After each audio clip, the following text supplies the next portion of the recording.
지금 하는 일이 위기라고 생각하시나요? 내 마음이 갈팡질팡하고 어떻게 살아야 할지 고민이라면 이 내용이 도움이 될 수 있다고 확신합니다. 중년의 위기를 극복하는 5가지 방법. 1.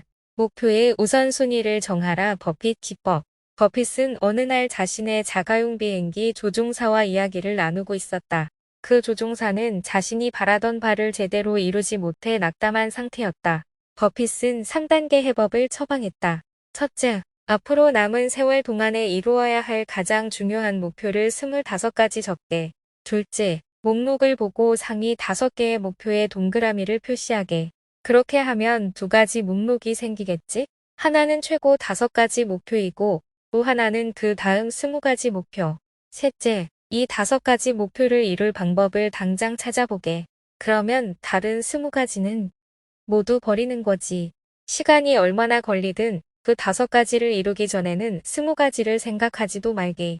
슬럼프를 빠져나오는 데는 어슬프고 마무리 짓지 못한 여러 가지 프로젝트보다 중요한 몇 가지를 깔끔하게 처리하는 편이 훨씬 좋다. 2. 조직 내의 멘토 문화를 조성하라. 경험이 많은 사람으로부터 슬럼프를 극복하는 요령을 배울 수 있어서 좋다. 3. 마음속에서 긍정적이었던 일을 빼라. 중년의 수학에서는 덧셈보다 뺄셈이 위력적일 경우가 있다. 자신의 삶에서 뭔가 긍정적인 부분을 생각해보라. 그때 그 사람이 그런 기회가 내 인생에 들어와 내 인생이 그만큼 멋있어지고 행복해졌다고 생각해보라. 그리고 안도의 한숨을 내쉬어라. 그리고 감사하라. 인생은 우리가 생각하는 것보다 더 멋질지 모른다. 4. 자기 연민을 스스로에게 적어보내라. 사람들은 보통 자신보다는 다른 사람을 더 많이 동정한다. 그러나 자기 연민을 다루는 과학은 이런 편견이 우리의 행복을 해치고 회복력에 손상을 입힌다고 경고한다. 먼저 후회스럽고 수치스럽고 실망스러웠던 순간을 생각해보라. 그런 감정을 동정하고 이해한다는 표현을 간단하게 써서 자신에게 이메일로 보내라. 당신의 마음을 어루만져 줄 누군가가 있다면 이렇게 말했을 것이라고 상상하며 그 내용을 생각해보라. 그는 당신보다 더 너그러울 것이다. 자기 연민 편지를 통해 다른 사람에게 하듯 나 자신을 대접하는 방법을 깨달을 수 있다. 5. 기다려라. 행하지 않는 것이 가장 좋은 행위일 때가 있다. 슬럼프는 지극히 정상적인 과정이고 또한 수명이 짧다. 슬럼프를 빠져나오는 과정은 그것에 빠지는 것만큼이나 자연스럽다. 슬럼프는 감기와 같다. 거추장스럽지만 언제고 사라질 것이다. 그리고 사라지면 기억도 잘 나지 않는다. 중간 슬럼프에서 다시 의욕을 불태우는 5가지 방법. 1. 중간 목표를 정하라. 의욕을 다시 불태우기 위해서는 프로젝트를 통째로 다루지 말고 작은 단계로 쪼개야 한다. 마라톤을 할 때에도 결승점까지의 거리를 염두에 두지 말고 다음 몇 킬로미터까지 가는 데만 집중해야 한다.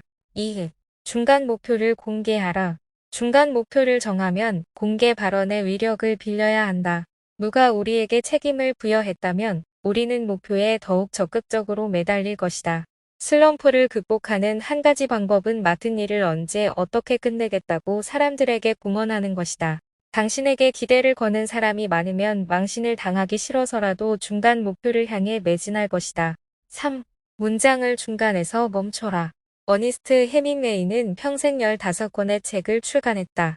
그가 즐겨 쓰는 글쓰기 기법은 한 문단이 끝나는 곳에서 작업을 마치는 것이 아니라 문장 중간에서 툭 끊고 자리를 뜨곤 했다. 이렇게 마무리하지 않은 상태에서 끝내면 그 미진한 느낌이 중간 지점에 스파크를 일으켜 다음날 곧바로 글을 이어갈 수 있는 힘을 불어넣어준다. 즉 우리는 종결시킨 과제보다 끝내지 못한 일을 더 잘 기억하는 경향이 있다. 어떤 프로젝트를 중간쯤 해냈을 때 마무리하지 않은 상태에서 끝내보라. 그렇게 하면 내일 해야 할 일에 대한 의욕이 더욱 강해져 다음 단계를 확실하게 시작할 수 있을 것이다. 4. 사슬을 끊지 말라. 사인펠트 기법. 제리 사인펠트는 매일 글을 쓰는 습관을 들였다. 소재가 떠오를 때 쓰는 것이 아니라 매일 빠짐없이 썼다. 초심을 잃지 않기 위해 그는 1년 365일이 모두 한 장에 들어간 달력을 만들었다.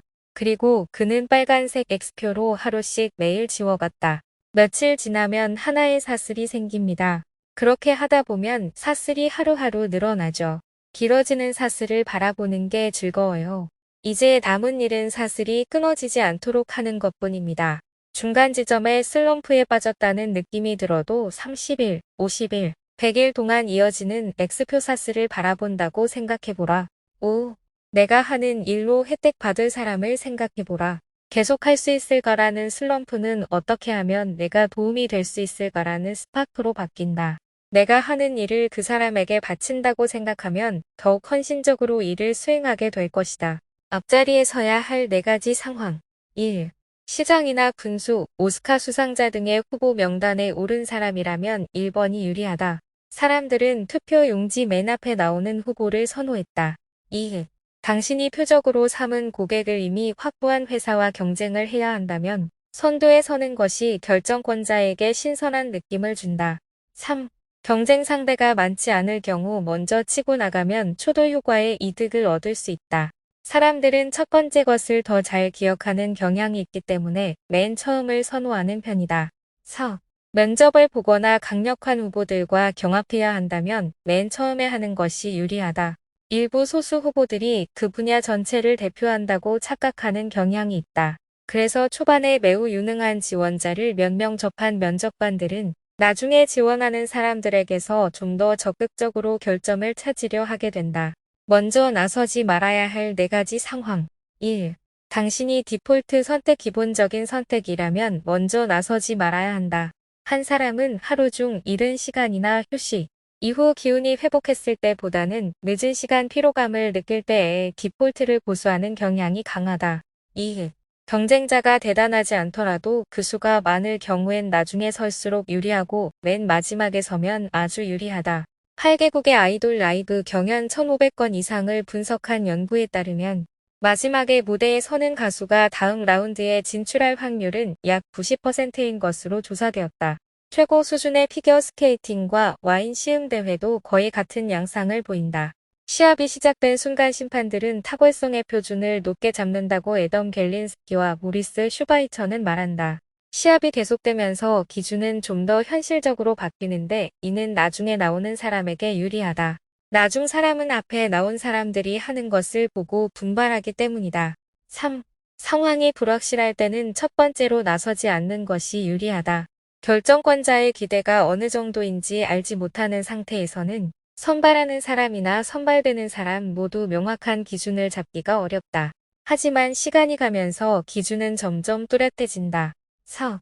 경쟁이 치열하지 않을 경우에는 마지막에 가까울수록 자신만의 특징을 부각시키기 쉽다. 뚜렷한 후보자가 많지 않을 경우엔 마지막에 나가는 것이 매우 유리하다. 와인. 이 책은 타이밍에 대한 30년간의 연구를 정리한 책이다. 하루를 과학적이고 의식적으로 활용하는 방법이 가득하다. 시간을 잘 사용하고 싶다면 꼭 한번 읽어보시길. 지금까지 내용이 도움이 되셨다면 좋아요와 구독 부탁드립니다. 감사합니다.